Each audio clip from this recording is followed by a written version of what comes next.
BYU Basketball with Mark Pope starts now.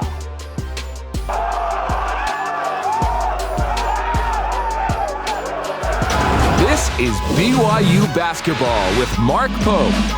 BYU Sports Nation is live, your day-to-day play-by-play in Studio B and from Boca Raton, Florida. There was a Georgia Tech fan who was wearing a Georgia Tech mask who found a way to fold his arms, lean back across the bleachers behind him, and fall sound asleep. Now, he became a national meme. I said it out right away because I thought it was rather hilarious. But I don't blame it. It's just right, because guess what? BYU is wrecking fools right now. Get out the way, man. That BYU O-line going to come through your face like they're bam, just boom. If you avoid this, tackler, if you avoid your guard being pushed back up into you in this manner, here's how to do it while staying an efficient passer. Now, because, I've seen this so many times, these super athletic kids that can make these throws, they put themselves in too hard of a position. So it's more about overcoming and manufacturing the throw than it is about moving and sliding and still staying in a really good position to be efficient. And that's really what we've done with Zach, right? We haven't made him more capable of making throws in some ways, but for the most part, Zach could do a lot of it. It's just about, let's get you in the best position when you make that move. Yeah, could you have had a better season? He went from a guy who we didn't know really where he was going to get drafted or if he was going to get drafted, or, him in the draft coming out early, that wasn't really a topic of conversation leading into this season. But now, arguably potentially the number 2 overall pick. Personally, I hope he kind of goes a little bit later for his own sake, because so much of the NFL is fit and being on the right situation and the right team and all that. And I'm not sure being a part of the Jets at number 2 right now is his best option. But as far as his season went, he was tremendous. And there's a big reason why he's considered the number 2 quarterback going into the draft, because he's got all the physical tools. He can throw from any angle. He can throw any ball on the field. He's got tremendous arm strength. He's poised.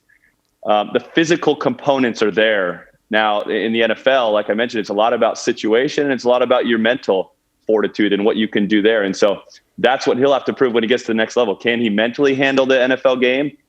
Because physically, he certainly can. Does this look fun, Spencer?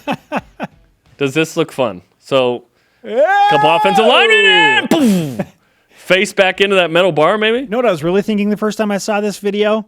Can I ride that thing down a mountain of snow? Is that like a sled thing? Oh, no, dude, you're banging your knees into that like a little kid on his bike toppling over? Oh, that would hurt. Put some pads around those bars and turn that into like a snow toy. All John Brown is like, listen, running into a metal thing is not awesome. Patrick Mahomes just a couple minutes ago tweeted #new profile pic, and it's a picture of Andy Reid at BYU. That's awesome, dude. Oh, so good. There it is. Is this the best avatar on Twitter? This is the best avatar on Twitter. The mustache, the hair, number 64, Andy Reid. And that's the 1.5 million followers, so that's pretty awesome. That is wild. Like the Lego movie said, everything was awesome. Zach Wilson was so good. Best BYU quarterback in a long, long time. Weird to think that Zach Wilson had a better season than, I'd argue, Taysom Hill, Max Hall, even John Beck, Brandon Doman. You may have to go back to Steve Young's 83 to really, Ty 90 to have a season like this. I haven't broken it down all the way. I started over the break. I stopped because there were too many numbers I was punching. 73.5%. Okay, so yeah, which brings us to our amazing stat of the day. It's the BYU Sports Nation stat of the day. Okay, Zach Wilson finished the season with the 6th best completion percentage and efficiency in not BYU history, FBS history. BYU quarterback Zach Wilson named the co-recipient of the 2020 Polynesian College Football Player of the Year Award. Wilson sharing the award with USC safety Talanoa Hufanga. Pro Football Focus has Wilson second on their NFL draft big board. That doesn't necessarily mean he'll go to the Jets, just the second best available player on the big board.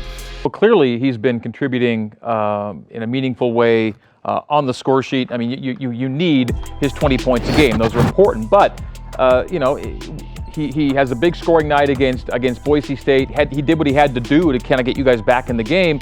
But then he plays a different kind of game on Saturday, and you beat Utah by 18. Yeah, and that's what great players do. especially great point guards, right?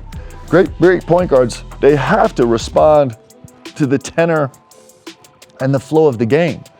And when teams overcommit to Alex Barcelo, the answer has to be to punish them by setting up your teammates for situations. It has to be the answer. Otherwise, the mob just keeps coming at you, and there's no resolution. So he's just shown unbelievable maturity. I catch a touchdown, I do the cabbage patch, and all of a sudden, the announcers, everyone's blowing me up, saying I'm the worst dancer ever. Why would you pick the cabbage patch, the oldest dance in the book? Do something hip. And I'm like, okay, well, I'm listening to my coach. I'm being obedient to my coach and trying to follow his counsel. And then I'm also just trying to, have some fun. So everyone was kind of roasting me, but I kind of liked it and it was fun. And, I'm going to keep doing it. I don't want to listen to haters. I'm going to keep cabbage patching. His counsel? I'm just trying to be obedient to my coach and follow his counsel. Context, before the game, Kalani explained the cabbage patch, but he was like, I wasn't meant to be in the game. Dax, you've been my guy for a while now, so I'm not about to leave you hanging without some BYU Sports Nation karma as you prepare for your NFL dream, man. So take a full entourage of karma and do your thing. Dosage. He's taking it in. Thank you, guys. You got it, man. Caleb Lohner, he went. They say go big or go home, right? Whew! I thought he jumped at the three-point line. I literally thought he was going to do this. He is. One day he's actually going to finish that. 25 seconds. All right, all we have time to tell you is that next week we will not have a show because we're going to be at the Boca Raton Bowl, but we'll see you a week from Tuesday, the 29th of December.